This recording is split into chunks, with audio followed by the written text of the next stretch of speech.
Majority Leader. Mr. President, the distinguished gentleman from Bukidnon, Senator Mig Zubiri, is seeking the floor. I move that he be recognized, Mr. President. The Honorable Mig Zubiri is recognized. You may proceed, sir. Thank you very much, Mr. President. Mr. President, I would like to move to declare the position of the Senate President as vacant, Mr. President. Is there any objection? Hearing none, the motion is approved. Chair will suspend session and ask Senator Jingo Estrada to kindly ascend the rostrum and preside over the session. Senate session is suspended. Resume. Mr. President, at this juncture, may I now move that we proceed with the election of the President of the Senate and recognize the distinguished gentleman from Bukidnon, Senator Zubiri, for his nomination. So move, Mr. President. Any objection? There being none, motion is approved. Maraming salamat, Mr. President. Mr. President, I have the honor of nominating Senator Vicente C. Sotto III as Senate President. We already know him to be a leader of great integrity, as exemplified by his time as Vice Mayor of Quezon City, as Senate Majority Leader, as Senate Minority Leader, and of course, as Senate President. Having had the honor of working alongside him as his Majority Leader during the 17th and 18th Congress, I witnessed firsthand his peerless leadership and work ethic, and I can say with conviction that he has been nothing short of a reliable and trustworthy leader. As Senate President, he always led with fairness and transparency, and he led with an open ear and a decisive hand, ensuring unity and stability in the Senate at all times. Most importantly, he was a traditionalist in the very best sense of the word, consistently upholding the rules and traditions that protected the integrity of the Senate as the nation's last bastion of democracy. With Senator Sotto as Senate President, the Senate is in good hands. Maraming salamat po, Your Honors. Thank you, Senator Zubiri, Majority Leader. Yes, Mr. President, there are no other nominations. Mr. President, I therefore move that we close the period of nomination. So move, Mr. Any President. objection? can- There being none, motion is hereby approved. Mr. President, Senator Ligarda is also seeking the floor. I move that she be recognized, Mr. President. Senator Legarda is hereby recognized.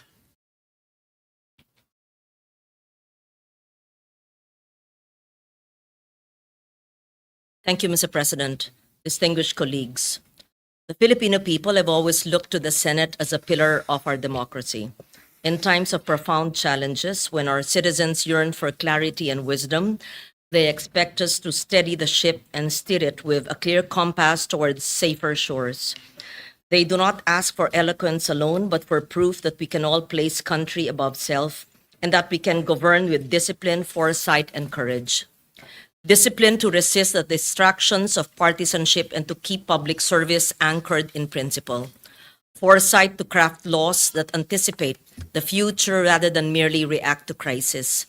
And the courage to take the difficult but necessary decisions that secure the long-term welfare of our people, even when they come at significant political cost. Let me emphasize, leadership in this chamber is never a solitary duty. It is a shared guardianship of a trust that belongs to the Filipino people. The Senate at its finest when debate sharpens judgment and unity springs from conviction. This, I believe, is what Senator Vicente Tito Sotto III embodies and why I rise in support of his nomination as Senate President. During my first term long ago, I served as Majority Leader while he was Minority Leader. I witnessed his respect for balance and fairness, ensuring that this chamber remained a forum of reason and accountability. Later, as chair of the Committee on Finance under his Senate presidency, I saw his firm hand in guiding our work, listening to every voice, building consensus, reminding us constantly that governance must yield tangible results for the people. These are qualities tested by time and proven by service. Senator Tito Sotto commands respect through fairness, humility, and his ability to unite diverse voices. For these reasons, I second the nomination of Senator Vicente Sotto III as Senate President. Thank you, Senator Legarda.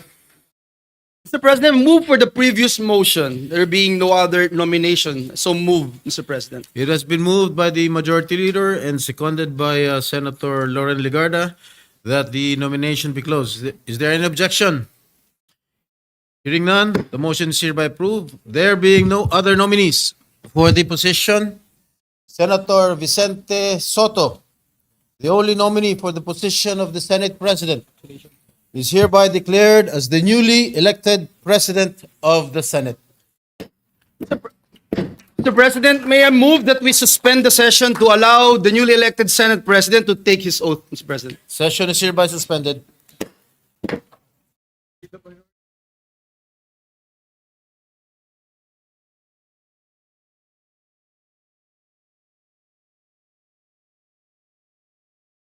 Oath taking of the newly elected Senate President, Mr. President. Please raise your right hand and repeat after me. I, please state your name. I, Vicente C. Soto III, Having been elected to the position of Senate President, having been elected to the position of Senate President, do hereby solemnly swear do hereby solemnly swear that I will well and faithfully discharge, that I will well and faithfully discharge, to the best of my ability, to the best of my ability, the duties of my present position the duties of my present position, and of all others I may hereafter hold and of all others I may hereafter hold under the Republic of the Philippines. under the Republic of the Philippines, That I will support and defend the Constitution of the Philippines. that I will support and defend the Constitution of the Philippines, That I will obey the laws, that I will obey the laws, legal orders, legal orders, and decrees promulgated by the duly constituted authorities, and decrees promulgated by the duly constituted authorities, and maintain true faith and allegiance and maintain true faith and allegiance to the Republic of the to Philippines. the Republic of the Philippines, And that I impose this obligation upon myself voluntarily, and that I impose this obligation upon myself voluntarily, without mental reservation without mental reservation or purpose of evasion. or purpose of evasion. So help me God. So help me God. Congratulations, citizen. Thank you, sir.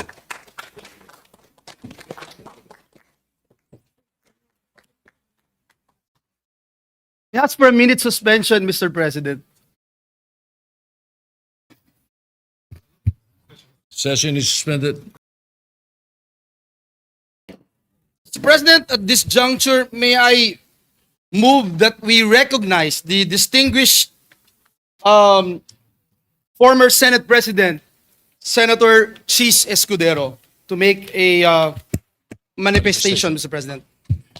The former Senate President, Senator Chiz Escudero, is hereby recognized for a manifestation. Thank you, Majority Leader. Thank you, Mr. Senate President. Nais ko lamang po magbigay ng maikling manifestasyon. Nais ko pong magpasalamat sa mga kapwa ko miyembro ng Senado na nagbigay po ng tiwala sa akin sa 19th at saka 20th Congress. Nais ko din po magpasalamat sa mga opisyal at kawani ng Senado. Karangalan ko po na pagsilbihan kayo at manilbihan kasama kayo nitong nagdaang taon. I serve at the pleasure, Mr. President, of the majority and understand and respect the decision of the majority of my colleagues. I hold no grudges. I hold no ill feelings. I congratulate Senator Vicente Tito Sotto III on his election as Senate President, and I wish you well, Mr. Senate President. Nandito lamang po ako bilang ordinaryong miyembro para pagsilbihan at paglingkuran kayo sa anumang kapasidad na pwede at kaya ko bilang bahagi ng Senadong ito. During my tenure, Mr. President, the Senate did not shy away from confronting the difficult questions facing our nation. We passed a record number of laws that helped uplift the lives of our countrymen. We conducted hearings that unearthed corruption on a scale rarely seen before, and in doing so, we remind the public that accountability is not a mere empty rhetoric, but a duty that we must uphold. Maski na paano, sa ilalim po ng aking panunungkulan at sa pangunguna ni Congressman Rodante Marcoleta, may ilang bagay po tayong nakamit at nagawa.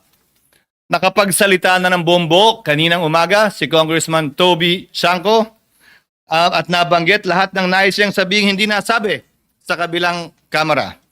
Nasabi na rin po, Ginoong Pangulo, ang the name that cannot be mentioned, ang pangalan ni Speaker Martin Romualdez at Congressman Zaldico sa pamamagitan ng paghihiring kanina pong hapon.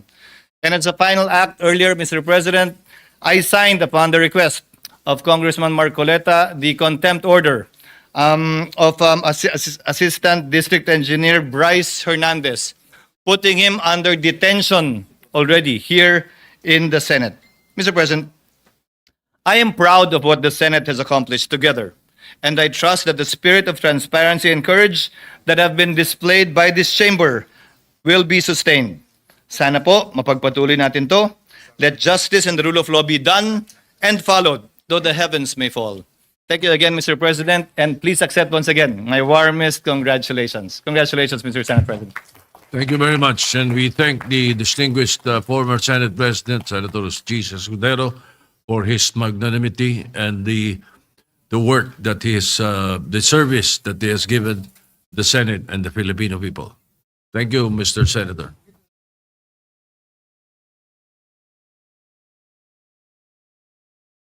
You have 1 minute suspension. Yes, Mr. President.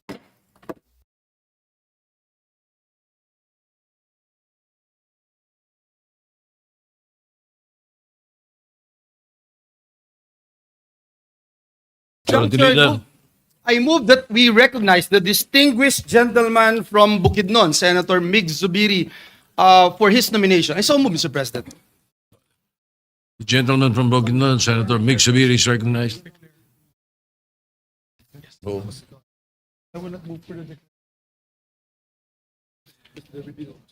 Mr. President, if there be no objection of our distinguished colleagues, I move to honor and nominate, it is my honor rather, to nominate Senator Panfilo Lacson as the Senate President pro tempore. We need in the Senate leadership a man of courage, integrity, and loyalty, embodied best by no other than Senator Panfilo Ping Lacson. Throughout his celebrated career as police officer and as lawmaker, Senator Ping has been consistent in his pursuit of truth, fairness, and accountability in public service. He has married his background as Chief of the Philippine National Police with his lawmaking duties, ensuring that our public offices are always held accountable for and to the people. And if you want to know more about him, you can watch his movie, 10,000 Hours. As Senate President pro tempore, Mr. President, we trust that he will be instrumental in upholding the integrity of the Senate and fostering a stronger environment of trust in all our public institutions. This is why I give my wholehearted support to Senator Ping Lacson as Senate President pro tempore. Maraming salamat po, Mr. President. Thank you, Senator Subiri. Mr. Majority President, Leader. there being no other nomination, I move to close the period. The Deputy Minority Leader, Senator Risa Hontiveros, is seeking the floor. I move that she be recognized, Mr. President. Senator Risa Hontiveros is recognized. Salamat po, Mr. President. With pride and respect, I second the nomination of my late husband's former Chief PNP and my respected colleague in the minority as Senate President pro tempore. Salamat po, Mr. President. Thank you. Senator Lori Ligarda is recognized.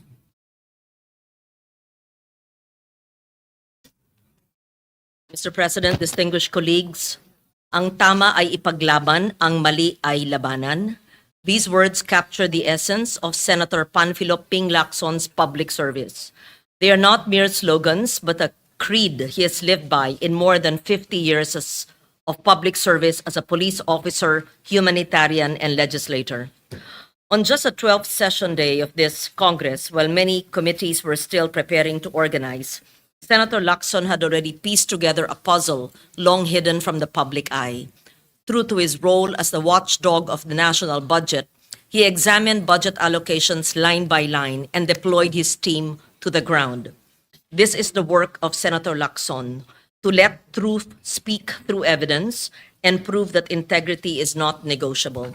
His diligence does not rest on rhetoric, but on facts that cannot be silenced, on unrelenting investigation, and on a discipline that few can match. Time and again, he has shown that his purpose is singular, to confront corruption head-on, to ensure that the Filipino people receive nothing less than clean and honest governance. No one dares question his commitment to his standard, for if there is one word that defines Senator Ping Lacson, it is incorruptible, a proof that one man's integrity and principle can raise the standard for us all. For these reasons, I second the nomination of Senator Panfilo Ping Lacson as Senate President pro tempore. Thank you. Thank you, Senator Legarda. The Majority Mr. Leader. President, move for the previous motion that we close the period of nomination, Mr. President. Any objection? Chair hears none. The period of nomination is closed. Thank you, Mr. President. We congratulate our dear colleague, Senator Panfilo Lacson, as our newly elected Senate President pro temp. With that, Senator Pampilo Lacson is hereby elected President pro temp of the Senate. Thank you, Mr. President. Mr. President, may we recognize the distinguished lady from Antique, Senator Lauren Legarda, for her nomination. Senator Lauren Legarda is recognized.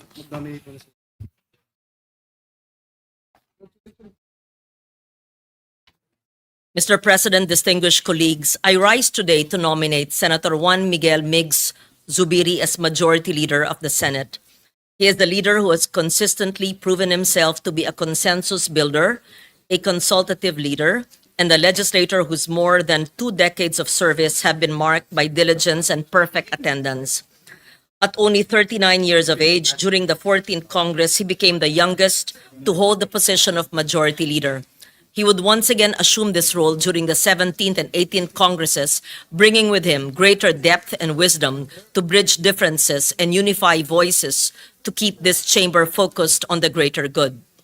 The heart of the Senate lies in its legislative mill, the day-to-day turn of bills and resolutions from our committees to the plenary. This is our solemn duty, and Senator Zubiri, our trabajador ng Senado, has proven himself to be a tireless worker, ensuring that this institution delivers on its promise to the Filipino people. In the 19th Congress, we entrusted him with an even greater responsibility as Senate President, where he upheld the independence of this institution, guided debates with impartiality, and protected the integrity of its proceedings. Under his leadership, the Senate of the Filipino people remained firm, fearless, and faithful to its constitutional role. Today, as we once again choose who shall lead us as Majority Leader, we look to one whose record speaks for itself. For these reasons, it is my distinct honor and privilege to nominate Senator Juan Miguel Migs Zubiri as Senate Majority Leader. Thank you.